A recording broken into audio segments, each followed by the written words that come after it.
Assalamualaikum warahmatullahi wabarakatuh. Bismillah, alhamdulillah, wassalatu wassalamu ala rasulillah Sayyidina wa nabiyina wa maulana Muhammad ibn Abdullah wa ala alihi wa sahbihi wa bishrah sadri wa yassir li amri wa hlul 'uqdatam min lisani yafqahu qawli. Subhanaka la 'ilma lana illa ma 'allamtana innaka antal 'alimul hakim. Hadratul muqarrabin wal muhtaramin, para alim, para ulama, para habaib, para sesepuh, para tokoh, para imam, wabil khusus Abdul Karim Guru Haji Nurjan, dan para orang tua kami yang dirahmati Allah Subhanahu wa taala. Alhamdulillah, puji syukur kita aturkan kehadirat Allah di mana pagi hari ini Allah akan kita sejenak untuk bersikap dalam majlis ta'alum yang insyaallah Allah limpahkan barokah dan rahmat. Para muslimin muslimat yang dirahmati Allah, tidak lupa salawat serta salam selalu disanjungkan kepada junjungan Nabi besar Muhammad sallallahu alaihi wasallam. Langsung saja, yang banyak yang perlu saya sampaikan adalah sebuah hadis qudsi disebutkan bahwa Allah Subhanahu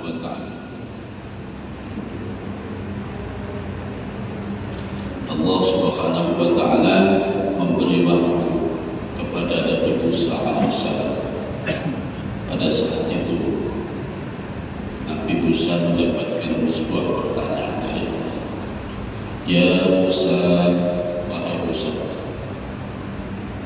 tidak pernah engkau melakukan suatu ibadah yang murni dan khusus untuk aku? Pertanyaan ini tentu membuat Nabi Musa terkejut dan tercengang. Allah bertanya sampai segitu dalam. Musa, selama ini engkau tidak pernah melakukan ibadah yang murni untuk aku. Ini Nabi digitukan. Nabi Musa sambil menangis, ya Allah, setiap kali aku sholat untukmu ya Allah, aku puasa untukmu ya Allah, aku sedekah untukmu ya Allah, aku berzikir setiap saat juga untukmu ya Allah. Lalu Allah memberi firman kepada Musa, ya Musa, sholatmu itu aku jadikan burhan. As-sholatu laka burhan. Sholat yang kau lakukan setiap hari itu nanti aku jadikan sebagai pelita, sebagai pembimbing nanti. Itu berarti kan untukmu. Kemudian as-shaum junnatul laka. Sedangkan puasa yang kau lakukan setiap hari itu nanti aku jadikan sebagai perisai dari api neraka, sebagai benteng penyelamat bagi api neraka. Itu pun juga untukmu, kata Allah. Sedangkan sedekah itu nanti aku jadikan dhillun, as-sadaqatu laka dhillun, sebagai pelindungmu nanti di akhirat. Itu pun juga untukmu, saya sediakan itu. Sedangkan zikir, adzikru laka nurun, sedangkan zikirmu itu nanti aku jadikan cahaya penerang dalam perjalanan. Itu pun juga untukmu. Mana yang untuk aku, Musa? Mana? Bingung Musa, bingung tidak? Ya Allah, kalau demikian tolong tunjukkan kepadaku amalan apa yang memang khusus untukmu. Kata Allah, Musa, pernahkah engkau mengasihi orang yang aku kasih? Pernahkah engkau membenci orang yang aku benci? Dua hal ini Pak yang menunjukkan bahwa amalan yang murni untuk Allah adalah mencintai karena Allah, membenci karena Allah.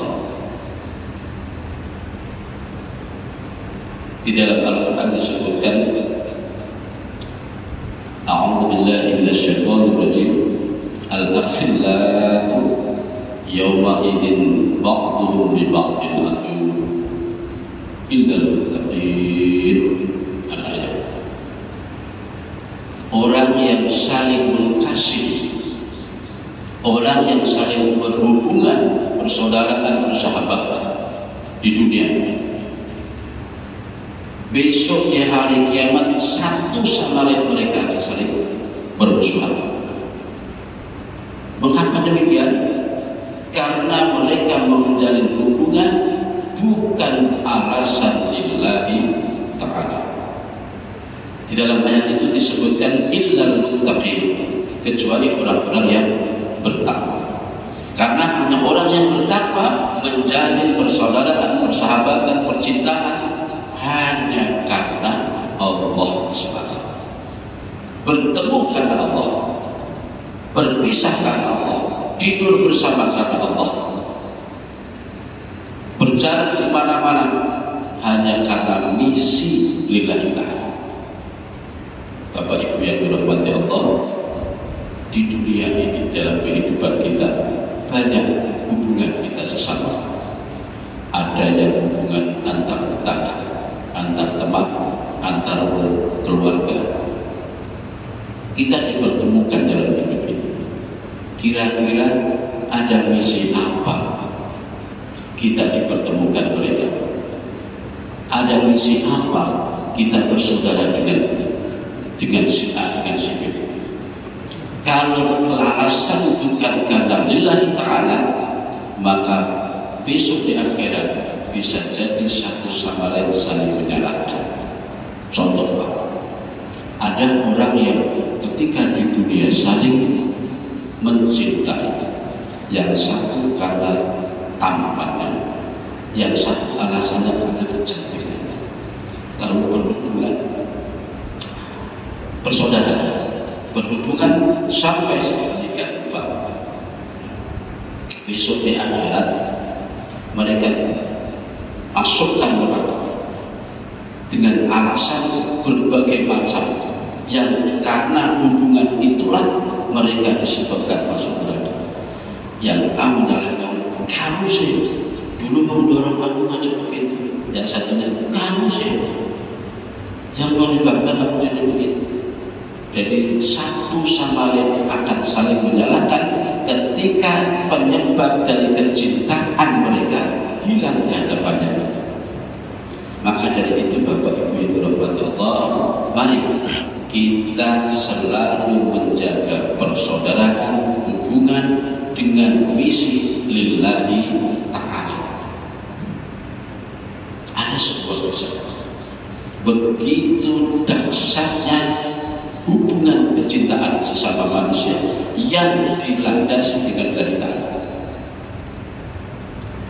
Ada seorang yang digiring ke neraka.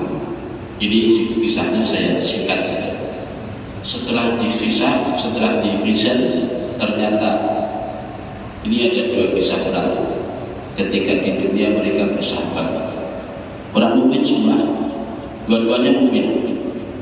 Cuma yang satu mukmin taat, muti'un, yang satu mukmin asih, mukmin yang durhaka.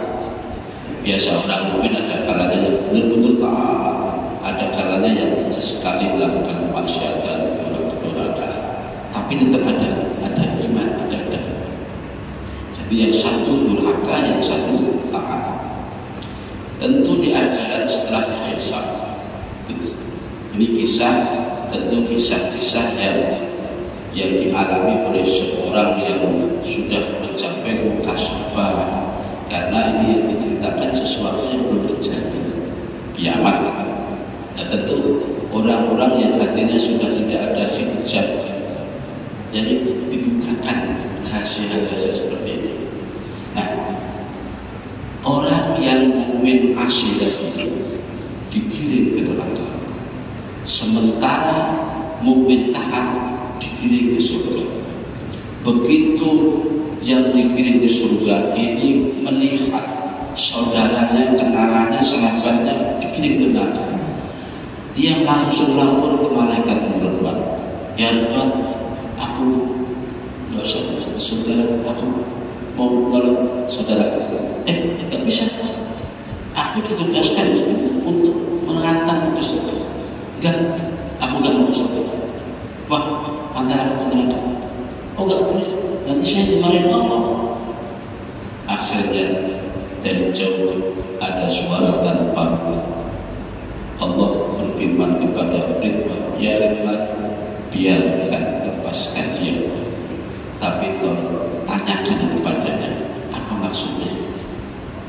Kenapa engkau ingin ke neraka sedangkan engkau sudah ditakdir untuk ke surga? Aku tidak sampai hati mendengar saudaraku minta tolong berteriak kepadaku. Aku yakin dan aku tentu sadar bahwa aku tidak mampu membuat dia keluar dari neraka. Tapi kalau demikian, lebih baik aku ikut mereka orangnya. Karena ketika di dunia kami bersama-sama, ketika di dunia susah senang kami berdua, itu dalam misi menjalankan perintah Allah. Akhirnya Bapak Ibu yang dirahmati Allah, melihat ketulusan hati seorang sahabat ini, Allah pun berfirman, ya malaikat, ya Tuhan, hamba ini dengan segala kelemahannya menyadari. Dia tadi kan menyadari bahwa aku ini memang gak mampu mengeluarkan dia dari neraka.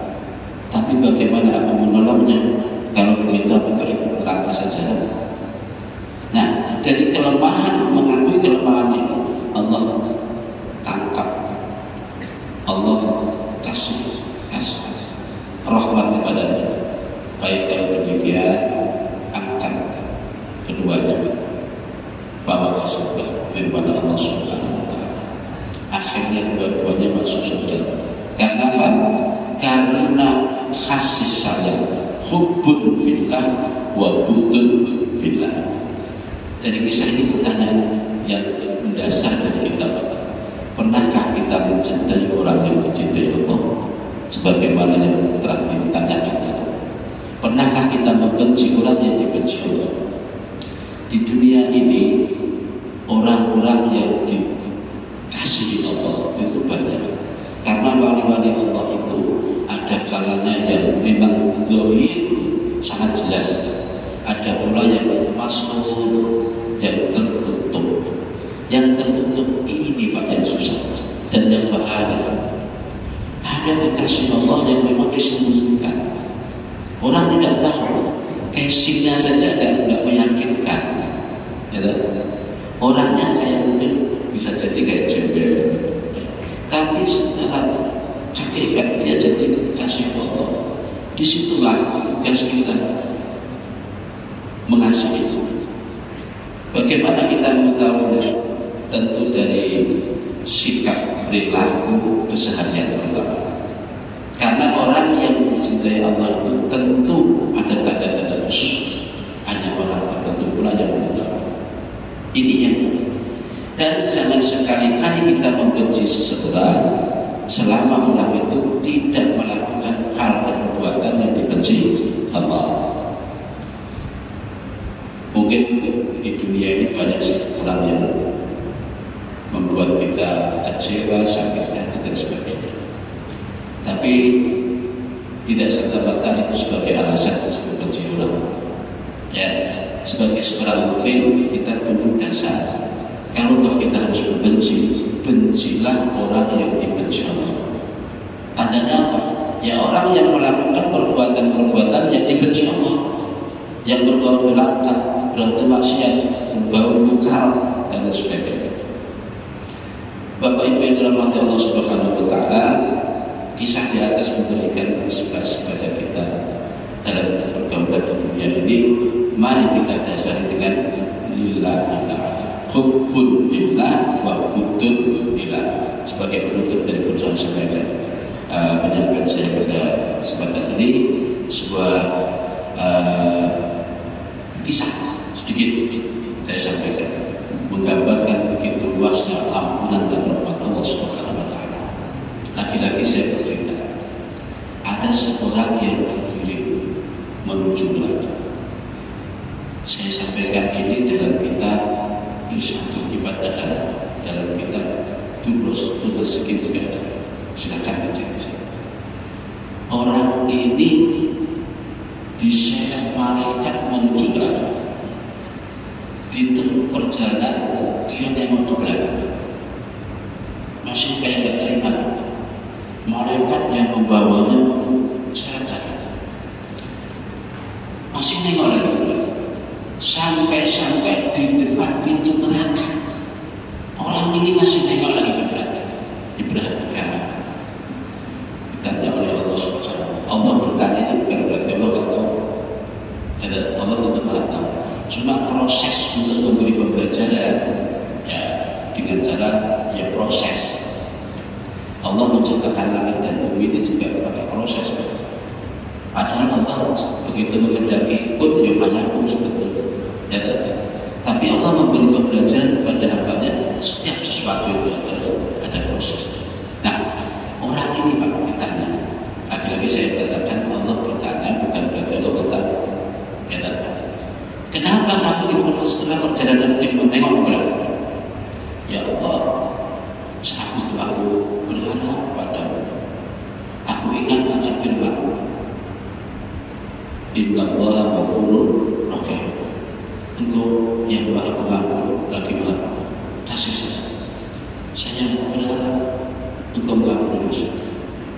Oke. Lalu di tengah jalan tadi, kamu kok menengok lagi ke belakang ada apa? Ya Allah, saat itu pun aku mengingat firman-Mu ya Allah. Wa may yaghfiru dzunuba illa Allah. Tidak ada yang mengampuni dosa kecuali Engkau ya Allah. Saat itu aku sangat berharap Engkau mengampuni dosa. Oke. Lalu sampai di depan pintu neraka, aku masih tengok belakang ada apa? Ya. Masya Allah ya Allah. Saat itu aku sangat ingat dengan firman-Mu. Firman Allah dalam Al-Quran begini, Qul ya ibadiyalladzina asrafu ala anfusihim la taqnatu min rahmatillah. Wah, katakan Muhammad, wahai hamba-hambaku yang telah melampaui batas dirinya. Artinya dosanya sudah melampaui batas kehambaan. Katakan pada mereka, la taqnatu min rahmatillah. Janganlah sekali-kali kalian berputus asa terhadap rahmat Allah. Saat itu ya Allah, aku sangat berharap semoga Engkau berkenan mengampuni dosa. Orang ini Pak menandakan orang yang tidak pernah putus asa mengharapkan rahmat Allah. Dengan keseriusan hatinya Allah berkenan mengampuni dosa. Padahal sudah diputus ikhlas takdir rokok, tapi terjadi. Karena apa? Kesungguhan harap, roja, harapan terhadap rahmat Allah Subhanahu wa taala. Terima kasih kalau punya mohon maaf apa yang saya sampaikan. Bila mana ada kata yang menyinggung atau